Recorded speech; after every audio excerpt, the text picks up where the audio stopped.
Hey guys, and welcome to a bonus video for Let's Play Castlevania Dawn of Sorrow. So, as you can tell, this is Julius mode.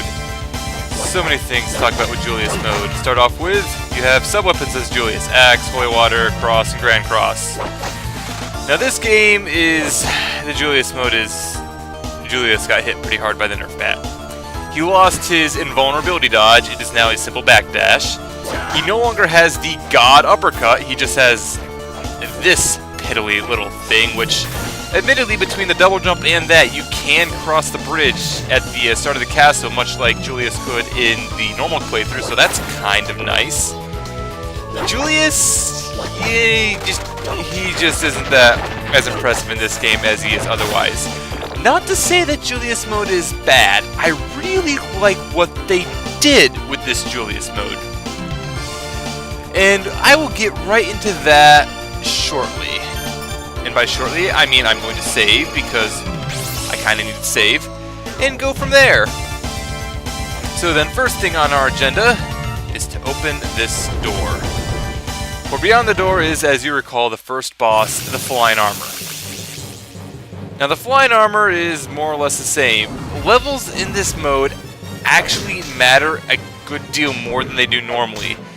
By already taking that single hit, I've kind of hindered my ability to do this successfully. I'm going to have to play smart for at least this first boss to get through him safely. Because levels, I would have more mana, more... oh crap. Oh good, he stopped. Levels, I would have more mana, more health, more attack, more defense, more everything, and I kind of need the levels. Thankfully, it doesn't matter too much for the flying armor because he's not that threatening overall, and killing him will also give me like 4 levels if you're still at level 1. Now then, I'm just going to go back and get a few levels and kind of show you where I would go off to get them, because it's nice to start this game off having a few bonus levels. And really the easiest way to do that is actually to head up here, since you can kind of skip around the game a lot with your ability to double jump, technically triple jump, and everything else. And if you head over here, you'll come into this particular part of the Demon Guest House, where there are 2 Persephones. Unfortunately, the area is blocked off because there's the puzzle room connected to this next, and we can't actually progress through the puzzle room currently. So sadly, we can't really progress in the Demon's Guest House from here. So I'm going to see you guys when I'm like level 10, and we're going to go from there. See you guys in a moment. I realize I said level 10, but I'm level 13 and I got every warp point that I could conceivably get up to this point without killing any further bosses. Right then, so the reason I'm over here, by the way, is if you recall, this is Yoko's shop.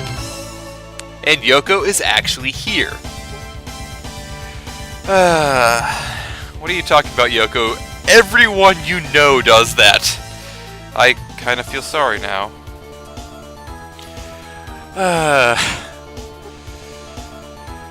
And yes, this is another nice point, and I'm going to get more into this later. Yoko Belnades. She is of the Belnades clan, and they do have a history, almost as long as the Belmont clan, for fighting against the forces of Dracula. And this entire cutscene is of course leading up to one very simple fact regarding this game's Julius mode. It is very badly named Julius mode, for it is instead Julius and Friends. Say hello to Yoko. You can actually play as her. Another nice thing I like is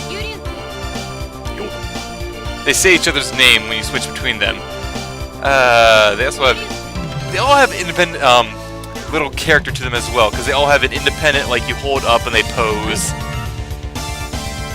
Which, just little details, which I didn't need to do, but it helps bring a bit more character to it. It's kind of like Soma's pimp stance. And if we go over here, there's absolutely nothing. Sad. Moving on. Yoko is a spellcaster, if not blatantly apparent. She has a few different spells. I'm going to kind of go over them on the way to the next boss. Easiest way to get to the next boss is just going to take the warp, since I've already gotten the warp open. Let's see, Yoko, as I said, is a spellcaster. She also has double jump because, oh yeah, double jump. Kind of nice. That is an odd pose, admittedly. Let's see, Yoko has double jump. She also has a thing where she melees, and she will gain health back every time she hits an enemy, which is a very nice thing. She also has a different attack when she's crouching. She just kicks instead of hits you with the beat stick. Now then, Yoko will also have a few different spells. She has Holy Fire here, which is can hit twice if you get right on the enemy. She has Ice. Keep Ice in mind, we're going to see that a lot. And she also has Holy Lightning. I'm trying to remember the names from Harmony of Despair. Forgive me if I'm wrong. I have not played Harmony of Despair in a good while. It's hard to find people to play with anymore. At least on a 360 version, which is what I have. Now then, Yoko, like I said, spellcaster, all that jazz. Yoko, however, cannot down kick. Julius can down kick, but she cannot. She can slide, though. So that's a neat little tidbit to keep in mind. Alright then, I'm going to keep going this way because our next boss will be Balor. And Balor will need to die. Now then, another thing to note about Julius mode, or Julius and Friends mode, as I affectionately refer to it as. Julius, for the most part, is not that good of a character. In early game, pretty useful, and at least on one particular other boss, he's pretty useful, but for the most part, you won't be using Julius that much. Another thing to keep in mind is that they have made it so that if you wanted to, you could get full map completion in this game. Let's see, there's a few areas where you need like Paranoia Soul. They've completely gotten rid of the thing there, so you don't need Paranoia Soul to get through, thankfully. Which is a nice little tidbit that they've done to accommodate that. And I'm going to do my damnedest to not take damage. Axe is thankfully the most damaging aspect to this, simply because it hits him 3 times. I could just do that for that point. And Balor goes down rather easily, thankfully, because he's not that threatening. Now then, beyond that, other ways to deal with things. Where you would need Balor Soul to get through this, Julius, and only Julius, can just flat out destroy these, which kind of makes him useful in that regard. So he still has a use in Julius mode, even though he's not nearly as awesome as he once was. At any rate, I will see you guys at the next boss I want to fight in a moment. Oof, nearly hit me there, you jerk. Alright. Now, this technically is not the next boss we would fight, but I have reasons for wanting to fight him now. This is Dario, and I'm not quite sure how he's here, considering that Julius mode does carry on from the bad ending of the game. Keep that in mind with everything it entails. Now then, I'm using Joko because Ice, and he's Fire Element, and he takes extra damage from it because reasons. Technically it's Ice or Water Element than Ice, but still. Now then, another thing to note is, what was I saying? This fight, while I feel it's easier with Yoko to a degree, it's very simple with Julius as well if you play cautiously. In fact, I have killed him with Julius once, and the reason for that will become apparent momentarily. There's a little thing I would like to show off. It's not that important, but I still want to show it off regardless. Another thing to note is when killing Dario, he, yes, actually dies, and B, you don't get anything for it. But that's it. I digress from it. Alright. Yeah, come on, jump. Alright, and for now, I would like to go in the Demon's Guest House, because we lack the ability to get through the Puppet Master doorways, the Puppet Master doorways, I was more or less correct in my statement, so we could not go in the other way previously. And beyond that, getting into the Clock Tower is a crapshoot, and we could not get into the puzzle room because it was in the wrong direction. So this is the first way we can enter it, and there is a very interesting thing waiting for us beyond this door. Sup, Alucard? Yep. If it wasn't apparent who he was previously, they completely spell it out now. But yes, another member of our team will be Alucard, which brings forth a nice little detail, but I'm going to get that into a second. Now then, I'm sure you've already listened to this before, but when you swap between characters, they'll say the next one's name.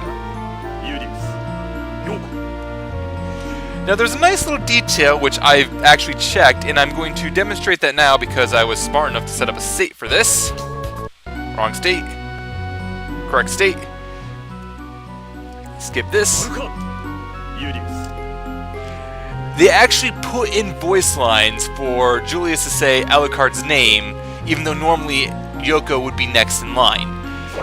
And while it is possible for people to do this, and it's not exactly unheard of, it would kind of break common sense to completely skip past Yoko. So, I don't know. That said, you do need Alucard to beat the game. There is not a single way to get to the throne room without Alucard that I can think of, because you either need to go through this room, or you need a place where you have Alucard. That taken care of, let's go back to here. Let's see. Now then, what was going on to... And why I was disappointed that Hammer was not there. Now you see, the three characters here bring forth an interesting parallel in this game. I think I can go through this upper way, and there's a... Yeah. Now these three characters bring forth an interesting parallel in this game. Let's get over to Alucard for now, since he does have a proper Sky Leap. He also has two spells. He has Fire, and he also has Bat Form. And Bat Form is the more important of the two, quite frankly, because much like Soma's Bat Form, you can use this to get through the Puppet Master doors, just by doing that. But yes, these three characters bring forth an interesting parallel to, I believe it's Castlevania 3. In that game you had... I don't remember which Belmont it was that you starred in that game.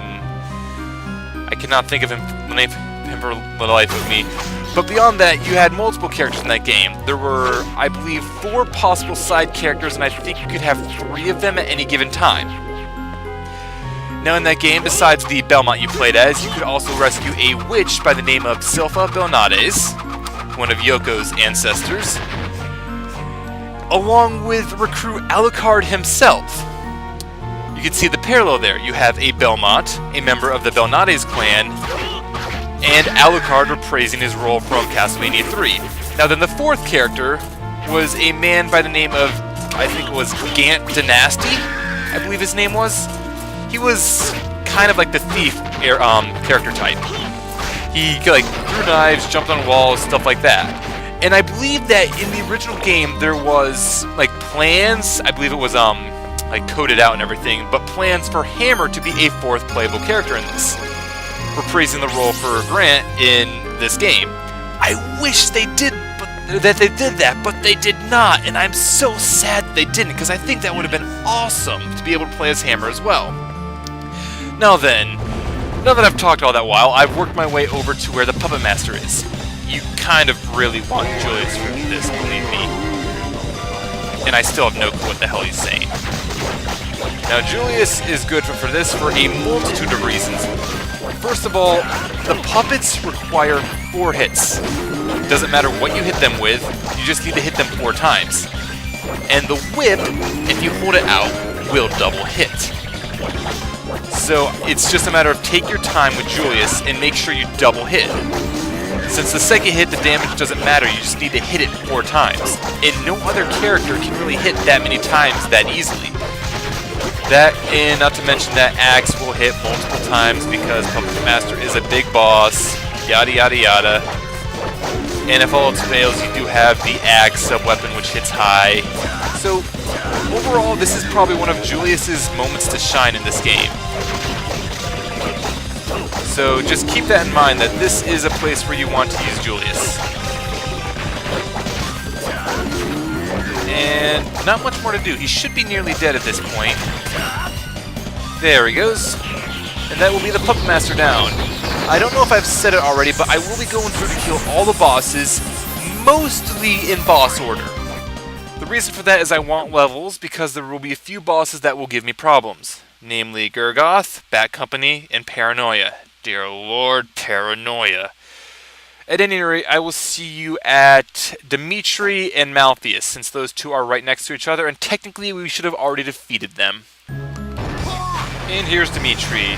Dimitri does still start off with that spell, but with how high you can jump, it's usually not an issue. Now then, that said, I'm going to see if I can't get him a different spell, in this case Alucard's Fire, which is pretty much an easy one to dodge. I am curious though if any of Julius's things, yeah, counts as spells. I don't think there's anything he would do, Julius's wise, that I actually want him to be able to do. Does this count as a spell? Oh, you jerk! I want to Grand Cross him. Actually, I need to have him have a different thing before I can Grand Cross him. Wow. Okay, fine, I won't Grand Cross you. So, from what I've seen, everything that you can do, up attack, what? Get off! He's not going to want to switch that. He is not going to want to switch that.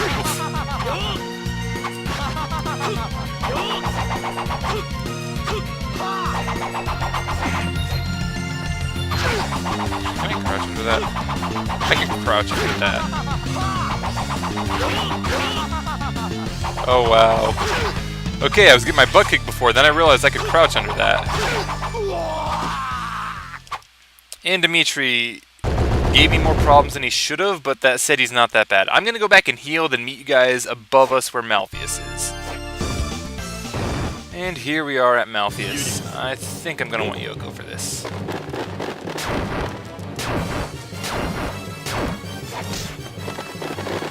Because that double hits. Oof. Ow. And just need to be careful. Hopefully he won't go in the wall like he did for Soma.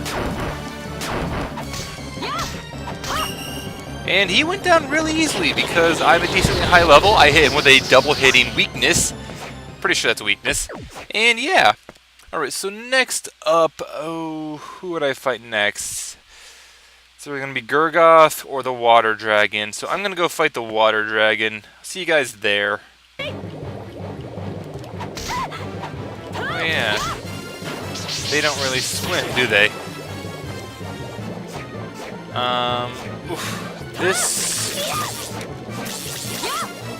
I will hit you with lightning then, you stupid fish.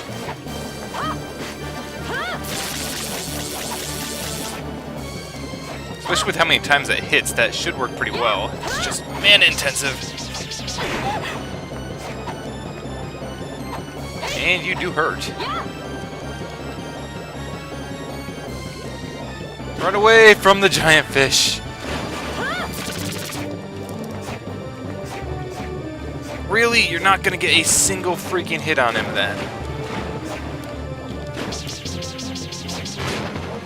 This guy is...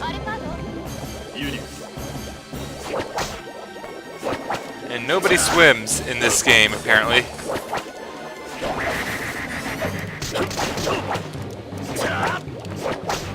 Oh well. Come on. You can't whip slightly above you when you do that, Julius. Apparently Soma was the only one who knew how to how to swim at the start of this game.